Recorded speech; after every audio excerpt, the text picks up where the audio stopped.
ಈ ವರ್ಷ ಜಿಲ್ಲೆಯಲ್ಲಿ ಮತ್ತು ರಾಜ್ಯದಲ್ಲಿ ಯೂರಿಯಾ ಗೊಬ್ಬರ ಮತ್ತು ರಸಗೊಬ್ಬರಗಳ ಕೊರತೆ ಅತಿ ಹೆಚ್ಚು ಎದ್ದು ಕಾಣ್ತಾ ಇದೆ. ವಿಶೇಷವಾಗಿ ಹಾವೇರಿ ಜಿಲ್ಲೆಯಲ್ಲಿ ಅತಿ ಹೆಚ್ಚು ಮಳೆಯಾಗಿದೆ.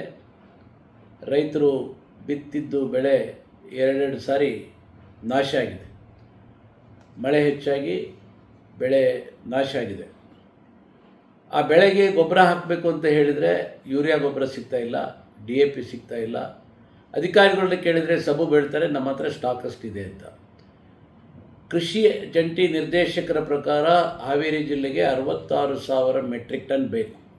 ಆದರೆ ಅವರು ಇಲ್ಲಿವರೆಗೂ ಬಂದಿದ್ದು ನಮ್ಮ ಜಿಲ್ಲೆಗೆ 55,433 ಟನ್ ಬಂದಿದೆ ಅಂತ ಹೇಳ್ತಾರೆ.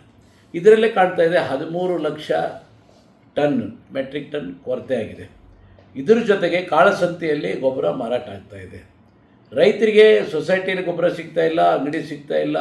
ಆದರೆ ಕಾಳಸಂತೆಯಲ್ಲಿ ಯಥೇಚ್ಛವಾಗಿ 1 to double 2 ರೇಟ್ ಕೊಟ್ಟರೆ ಗೊಬ್ಬರ ಸಿಗೋಂಥ ಕೆಲಸ ಇಲ್ಲಿ ನಡೀತಾ ಇದೆ.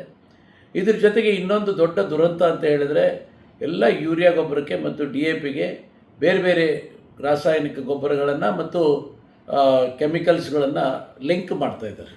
ಈ ಸಂಬಂಧಾಗಿ ನಾನು ಬೆಂಗಳೂರಿನ ಅಗ್ರಿಕಲ್ಚರ್ ಕಮಿಷನರ್ಗೆ ಮಾತಾಡಿದ್ದೆ, JD ಅವರಿಗೆ ಮಾತಾಡಿದ್ದೆ.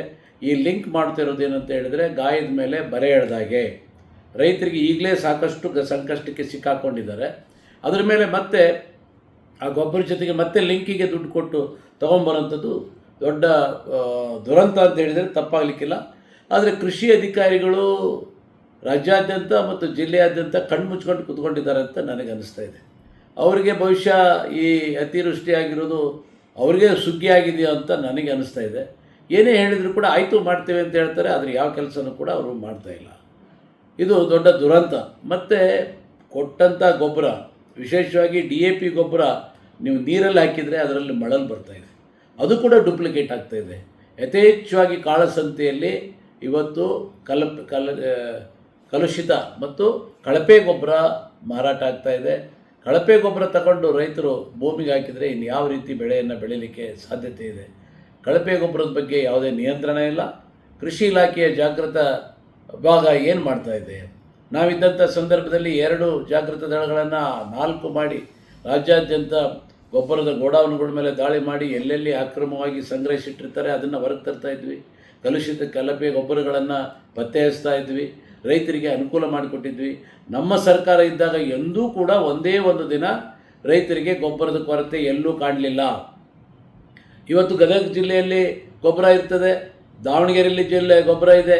ಇವತ್ತು ಆ ಗೊಬ್ಬರ ತಗೊಂಡು ಇಲ್ಲಿ ಕೊಡ್ಬೋದು. ದಾವಣಗೆರೆಯಲ್ಲಿ ಇನ್ನೂ 2 ತಿಂಗಳ ಮೇಲೆ ಒಂದು ತಿಂಗಳ ಮೇಲೆ ನಾಟಿ ಮಾಡ್ತಾರೆ. ಅಲ್ಲಿ ಬಂದಂಥ ರೇಕ್ಗಳನ್ನ ಪುನಃ ಅಲ್ಲಿ ಕೊಡ್ಬೋದು.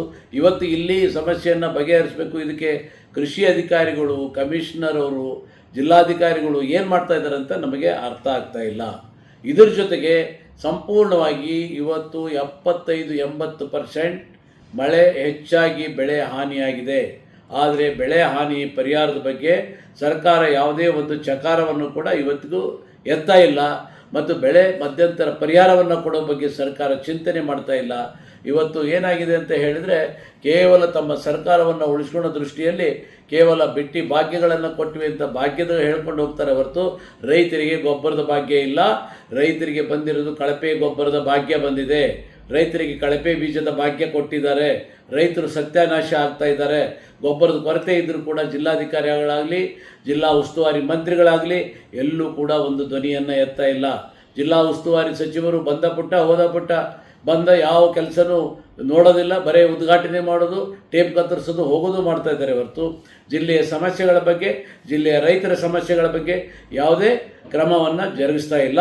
ಇದೊಂದು ರೈತ ವಿರೋಧಿ ಸರ್ಕಾರ. ರೈತರಿಗೆ ಯಾವುದೇ ಆಸರೆಯನ್ನು ನೀಡ್ತಾ ಇಲ್ಲ. ನಾನು ಈಗಾಗಲೇ ಜಿಲ್ಲಾಧಿಕಾರಿಗಳ ಹತ್ರ ವಿನಂತಿ ಮಾಡಿದ್ದೆ, ಮಿಡ್ ಟರ್ಮ್ ಇನ್ಶೂರೆನ್ಸನ್ನು ನೀವು ಕ್ಲೈಮ್ ಮಾಡಿ ಅಂತ ಹೇಳಿದ್ದೆ. ಅದಕ್ಕೆ ಪರಿಹಾರಕ್ಕೆ ಅವಕಾಶ ಇದೆ, ಮಧ್ಯಂತರ ಪರಿಹಾರ ಕೊಡಲಿಕ್ಕೆ ಅವಕಾಶ ಇದೆ. ಎಷ್ಟೋ ಕಡೆ ಬಿತ್ತನೆ ಆಗಲಿಲ್ಲ, ಪ್ರಿವೆಂಟಿವ್ ಶೋಯಿಂಗ್ ಮಾಡ್ಬೋದಾಗಿತ್ತು, ಅದನ್ನು ಕೊಡ್ಬೋದಾಗಿತ್ತು. ಆದರೆ ಬೆಳೆ ನಾಶ ಆಗಿದ್ದಕ್ಕೆ ಕೂಡಲೇ ರೈತರಿಗೆ ಪರಿಹಾರ ಕೊಡದೆ ಹೋದರೆ ರೈತರು ಯಾವ ಮಟ್ಟಕ್ಕೆ ಪಾಪ ಬದುಕ್ತಾರೋ, ಅದು ಯಾವ ಇದಕ್ಕೆ ಹೋಗ್ತಾರೋ ನಾನು ಅದನ್ನು ಹೇಳಕ್ಕೆ ಬಯಸೋದಿಲ್ಲ. ಇವತ್ತು ರೈತ ಬಾಂಧವರಲ್ಲಿ ಒಂದೇ ವಿನಂತಿ ಮಾಡೋದು, ಸರ್ಕಾರ ಈ ರೀತಿ ನಿಮಗೆ ವಿರೋಧ ಮಾಡಿದೆ ಅಂದ ತಕ್ಷಣ ಯಾವುದೇ ಕೆಟ್ಟ ನಿರ್ಧಾರಗಳನ್ನು ತಗೊಳ್ಳೋಕೆ ಹೋಗಬೇಡಿ, ಆತ್ಮಸ್ಥೈರ್ಯದಿಂದಿರಿ. ಮುಂದಿನ ದಿನಗಳು ಒಳ್ಳೆಯವು ಬರ್ತವೆ. ನಾವು ನಿಮ್ಮೊಂದಿಗಿದ್ದೇವೆ. ನಮಸ್ಕಾರ. ಜೈ ಹಿಂದ್, ಜೈ ಕಿಸಾನ್. ನೋಡಿ, ಒಂದು ವಿಚಾರ ನೀವು ಸ್ಪಷ್ಟ ಮಾಡ್ತಾ ಇಡೀ ರಾಜ್ಯಕ್ಕೆ 13 ಲಕ್ಷ ಟನ್ ಯೂರಿಯಾ ಬೇಕು. ಯೂರಿಯಾ ತಂದು ಕೊಡ್ತಕ್ಕಂಥದ್ದು ಕೇಂದ್ರ ಸರ್ಕಾರ. ನನ್ನ ಜೊತೆನೇ ಲೋಕಸಭಾ ಸದಸ್ಯರಿದ್ರು, ನೀವು ಪ್ರಸ್ತಾಪ ಮಾಡ್ರಂದ್ರು ಒಂದು ಅವತ್ತು ನಾನು ವಿನಂತಿ ಮಾಡಿಕೊಂಡೆ. ಯೂರಿಯಾ DAP ಕೊಡಿಸ್ತಕ್ಕಂಥದ್ದು ಇದು ಕೇಂದ್ರ ಸರ್ಕಾರದ ಕೆಲಸ. ಮತ್ತು ನಮ್ಗೆ 13 ಲಕ್ಷ ಬೇಕಾದಾಗ 4 ಲಕ್ಷ ಟನ್ ಬಂದರೆ ಏನು ಉಪಯೋಗ ಆಗುತ್ತೆ? ಸರಿ, ನಾವು ಇದ್ದಿದ್ರಲ್ಲೇ ಅತಿ ಹೆಚ್ಚು ಯೂರಿಯಾ ಕೊಡಿಸಿದ್ದು ಹಾವೇರಿ.